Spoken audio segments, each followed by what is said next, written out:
Hey, how's it going? I'm Jake Hibbert, and welcome back to Sports Night. It's here, right? Region season! Region season! You excited as I am? He's excited. Well, I'm excited at least. Kind of got a new old Western region again with Kelly Walsh and Natrona County both back in the West for good. I'll wait 5 years before I say that for sure. But we've got the two largest schools back in the Western Conference, and they come to Star Valley this weekend. And how about we take a look at that calendar right now? So tomorrow at 6 o'clock, the girls take on Natrona County right here. And then at 7:30, it's the boys as well. If you can't make it to the game, it's on SVInews.com. Wrestling for girls and boys will be at Idaho Falls tomorrow. And then on Saturday, basketball is home again. Kelly Walsh. First, the girls play at 1 o'clock, and then the boys at 2:30. Indoor track has its first meet at Idaho State, and girls and boys wrestling will conclude at Idaho Falls. Also, speech and debate at Evanston this weekend. But now on to the main point today, which is, well, let's go back to last week when I was on the radio with Duke Dance. This was on First Bank Sports Friday. Yeah, we've seen the shot clock a little as we've gone to Idaho and Utah. And, of course, that's coming to Wyoming, but not for a couple of seasons. Next year's an optional year. Then the year after that, it's going to be here. I honestly, I got to say, Jake, I don't know if it's had a huge impact just because I think the teams are trying to play up tempo now a little more. I don't know. We'll see, but we'll see. I think it's just another extra button the broadcasters have to worry about is what I'm more concerned with. All right, well, how will things change? We should look at how it is right now to answer that question. So this week, I'm going to take a look at the Kelly Walsh boys basketball program and specifically what Randy Roden has done with them and Natrona County prior through his state championship runs to use the rules of Wyoming basketball, which include no shot clock, to his best advantage to create a program that's known for success. And that program's based on three things: baseline runner offense, 2-3 zone defense, and getting kids to buy into boring. And why buy into boring, you may ask? Because when there's no shot clock, boring wins games. To start things off, I'll have Coach Matt Hackenberg, you can find him on YouTube, run us through the baseline runner offense. The offense aligns with two guards spread wide, designated to penetrate and move the ball around. The two post players play on the lane lines and work up and down the lane. They are free to ball screen when they are high and screen for the baseline runner when they are low. When the ball is passed to the high post, they want to look high to low.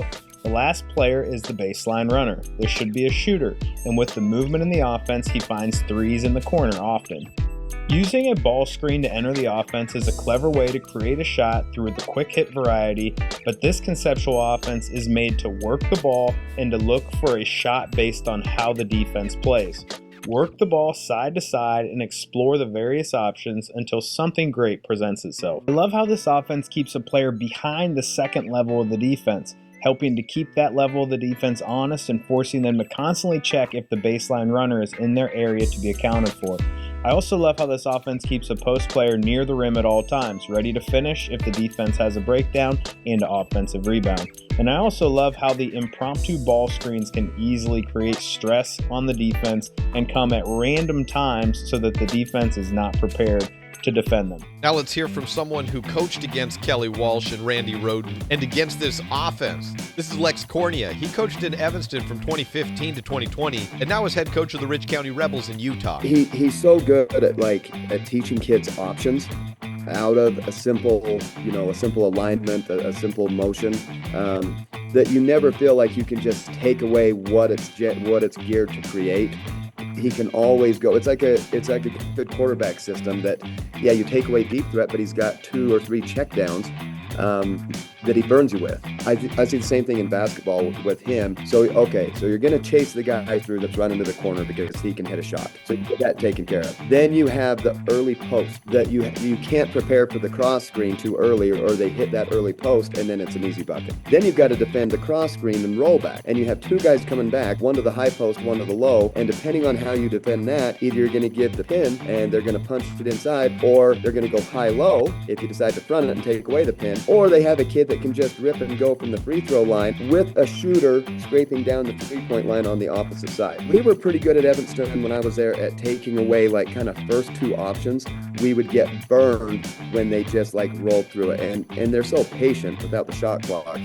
You could do a good job first side, maybe second side, third side, it was murder. And I think those kids bought into that it might be boring to watch, but we're going to score on 70% of our possessions. With all of our talk about Kelly Walsh keeping things slow, there is one aspect about their game that aims to increase pace offensively, and that's their 2-3 zone defense. Expect Kelly Walsh to sit in that 2-3 zone basically the whole game, and if they get a turnover, look for them to run.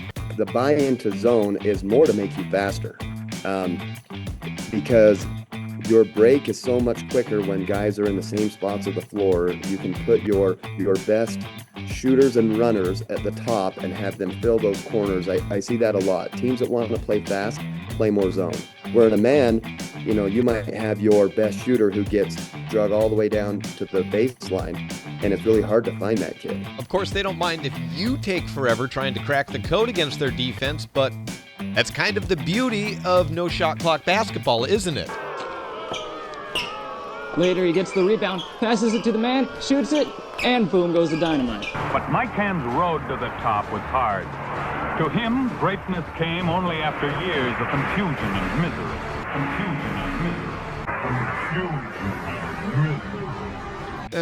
Yeah, beauty. They'll play that zone a lot, and they're long in it, so it slows the tempo down, obviously. They execute well, they shoot the ball well.